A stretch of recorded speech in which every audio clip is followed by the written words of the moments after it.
और अब बात करते हैं उस खबर की जिसका पूरे भारत को इंतजार है। जी हाँ, कल वित्त मंत्री निर्मला सीतारमण अपना एक और बजट पेश करेंगी। इनफैक्ट मोदी सरकार की तीसरी पारी का ये पहला बजट पेश होने वाला है।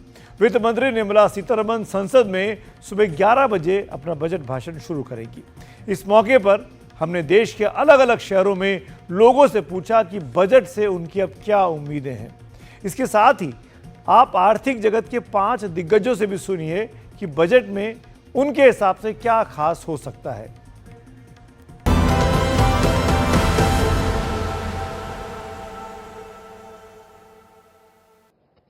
सिद्धि बुद्धि प्रदे देवी, सिद्धि बुद्धि प्रदे देवी, भुक्ति मुक्ति प्रदायिनी, भुक्ति मुक्ति प्रदायिनी, मंत्र मूर्ते सदा देवी, मंत्र मूर्ते सदा देवी, महालक्ष्मी नमोस्तुते, महालक्ष्मी नमोस्तुते।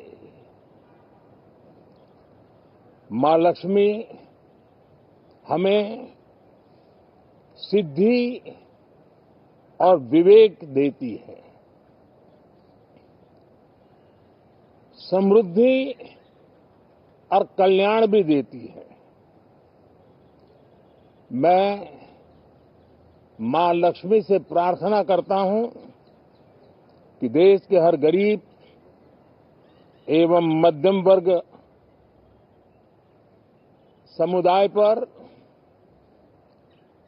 मां लक्ष्मी की विशेष कृपा रहे। जैसा कि प्रधानमंत्री ने कहा, शनिवार को जब बजट का पिटारा खुलेगा तब आम लोगों पर मां लक्ष्मी की विशेष कृपा होगी क्या? आज हम आपको देश के अलग अलग जगहों पर ले चलेंगे और बताएंगे कि बजट से आम लोगों की उम्मीद क्या है, और साथ में ये भी कि देश के आर्थिक नब्ज को समझने वाले जानकारों का इस बारे में क्या कहना है। शुरुआत करते हैं दिल्ली से।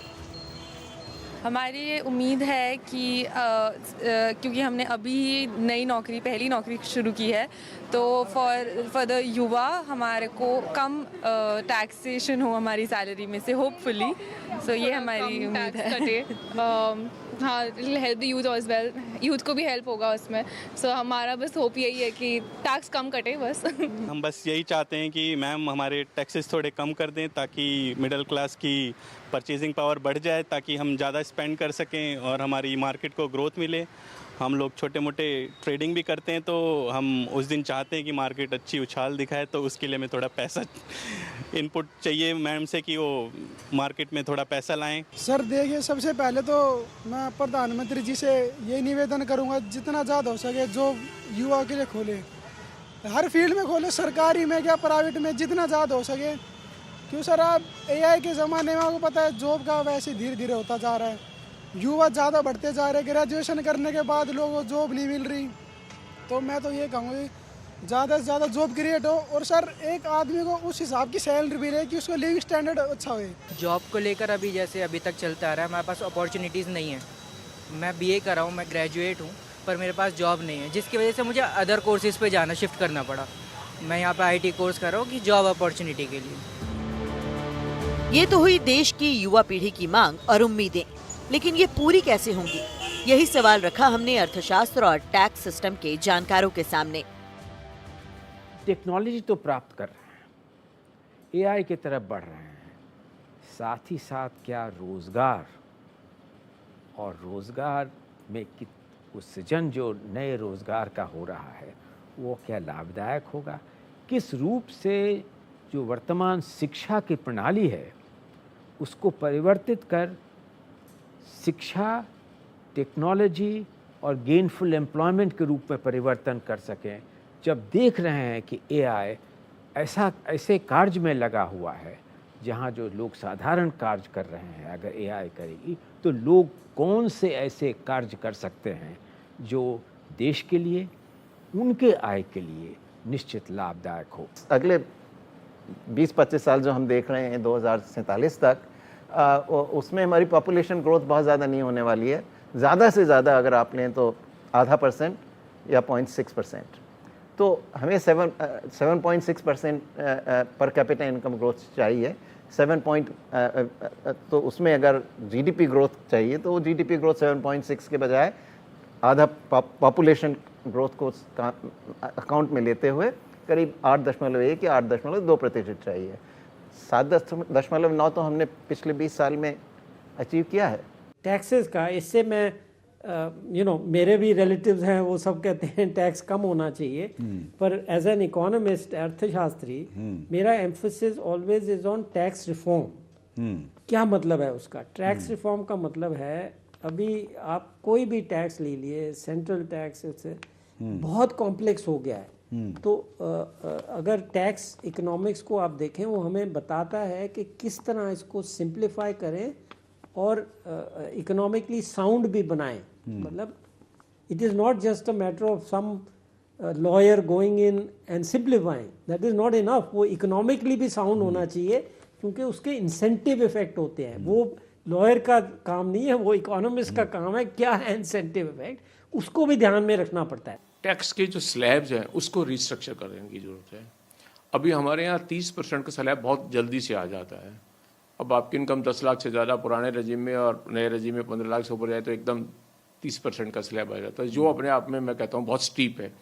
तो मेरा ऐसा मानना है इस समय टैक्स पेयर भी कम नहीं होंगे और टैक्स की कलेक्शन भी अच्छी आएंगी अगर इस स्लैब को वाइडन कर दिया जाए, और जो ओल्ड रजीम है उसमें कोई कंसेशन नहीं आएगी, ये ऐसा मानना है। क्योंकि वित्त मंत्री जी का, इस गवर्नमेंट का भी जो आज की डेट में थॉट प्रोसेस है, थिंकिंग है, फिलॉसफी है, वो ये है कि एग्जम्पशन लेस, डिडक्शन लेस। हमने भोपाल में युवा पीढ़ी से बात की और उनसे पूछा कि वो बजट में ऐसा क्या चाहते हैं जिससे भविष्य सहज हो, करियर में आसानी हो। जी, हम तो ये सोच रहे हैं कि अगर कॉम्पिटिटिव एग्जाम्स में मतलब जो उसकी फीसेस वगैरह हैं, जैसे इंस्टीट्यूट्स वगैरह हैं जो वो अपनी मनमानी चलाते हैं, जैसे कभी भी चालू कर दिया उसमें फिर वो बंद कर देते हैं अचानक से, तो उससे स्टूडेंट्स का लॉस होता है। तो ऐसे ही मतलब उनके लिए कोई बिल वगैरह पास किया जाए जिससे वो सही तरीके से, मतलब उनकी भी जानकारी सरकार के पास रहे कि हाँ ये क्या किस तरीके से कोचिंग चला रहे हैं। आइए अब आपको राजस्थान ले चलते हैं, जहाँ की एक्सपोर्ट इंडस्ट्री काफी मजबूत है। हमने वहाँ के कारोबारियों से पूछा कि इस बजट में आपकी सरकार से क्या उम्मीदें हैं। अपैरल पार्क की बहुत ज़्यादा आवश्यकता है आज की तारीख में हमारे शहर को, जो कि प्लग एंड प्ले जो सिस्टम है उस पर चले। अभी क्या होता है कि हमारे को ज़मीन लेनी है, ज़मीन लेकर के बनाना है, बनाने के बाद उसको चालू करना है, तो इट इज़ अ प्रोसेस, मतलब एक प्रोसेस हो जाता है। ये साल 2 साल 3 साल तो इसमें ही निकल जाते हैं। तो एक अपैरल पार्क बना हुआ हो, ऑलरेडी बन कर रेडी हो, हमको बस वहाँ जाना है, मशीनरी लगानी है, प्लग करनी है और चालू करना है। तो इससे समय बहुत बचता है। रेडी चीज़ होएगी, हम फटाफट अपना प्रोडक्शन चालू कर सकते हैं, इमीडिएट रिजल्ट्स आ सकते हैं। हमारे को ईज़ ऑफ वर्किंग मिल जाए तो हम उनसे कहीं भी पीछे नहीं हैं। हमारे को आपको जान के खुशी होगी कि हमारा जो सेक्टर है गारमेंट मैन्युफैक्चरिंग एंड एक्सपोर्ट, वो सबसे बड़ा एम्प्लॉयमेंट जनरेटर है हिंदुस्तान में, और 50% से ज़्यादा हम औरतों को रोज़गार देते हैं। अनस्किल्ड लेबर को सबसे ज़्यादा हम रोज़गार देते हैं। तो कुछ अगर हमको इंसेंटिव मिल जाए कैपिटल एक्सपेंडिचर पे, जो भी मॉडर्नाइजेशन के लिए हम यूज़ कर सके, तो हम कहीं पीछे नहीं हैं। ध्यान देने की बात यह है कि अमेरिका को हमारा सबसे ज्यादा export pharmaceuticals, James and jewellery, apparel sector में है। इन सेक्टर में भारत अमेरिकी कंपनियों के साथ कंपटीशन में नहीं है। आइए अब सुने कि जानकार इस बारे में क्या कहते हैं। क्या मौजूदा वर्ल्ड ऑर्डर में भारत के एक्सपोर्ट के लिए कोई अच्छी खबर है? तो मेरे को लगता है कि जब इंडिया से टैरिफ की बात आती है तो उसका आइडिया ये नहीं है कि इंडिया का एक्सपोर्ट यूएस में ना जाए। उसका आइडिया होगा कि हम इंडिया को निगोशिएशन के लिए ले आए और शायद यूएस प्रोडक्ट के लिए ज़्यादा मार्केट एक्सेस इंडिया में दिया जाए। हम लोग ने एक इंटरनल स्टडी की, तो इस स्टडी में भी आया कि इंडिया को टैरिफ वॉर के होने से $25 बिलियन का एडिशनल एक्सपोर्ट मार्केट मिलेगा, ओवर एंड अबव जो हमारी नॉर्मल ग्रोथ है उसको छोड़ के। ये महत्वपूर्ण बात है। ये महत्वपूर्ण है। आपने असेसमेंट किया है? हमने असेसमेंट किया, हमने प्रोडक्ट भी बताया कि इस प्रोडक्ट में कितना हो सकता है। ये तो हुए वो लोग जिन्हें देश की अर्थव्यवस्था के बारे में गहरी समझ है। अब आपको उन लोगों की बात सुनाते हैं जो सोशल मीडिया के जरिए आम लोगों को इन्फ्लुएंस करते हैं। गवर्नमेंट ने एआई और साइबर सिक्योरिटी के रिफॉर्म्स पे फोकस किया है, पर कंटेंट क्रिएटर्स की इकोनॉमी और ब्यूटी वेलनेस में बहुत कम फोकस किया है। वहाँ पे अगर हमें गवर्नमेंट की कुछ बैकिंग मिल जाए तो बहुत फायदे होंगे हमारे जैसे छोटे बिजनेसेस के लिए। इसमें खास ध्यान रखा जाएगा वाइट कॉलर एम्प्लॉइज का, यानी वो लोग जो 4 लाख से 15 लाख के आसपास सालाना कमाते हैं, उन्हें इनकम टैक्स में ज्यादा बेनिफिट्स दिए जाएंगे।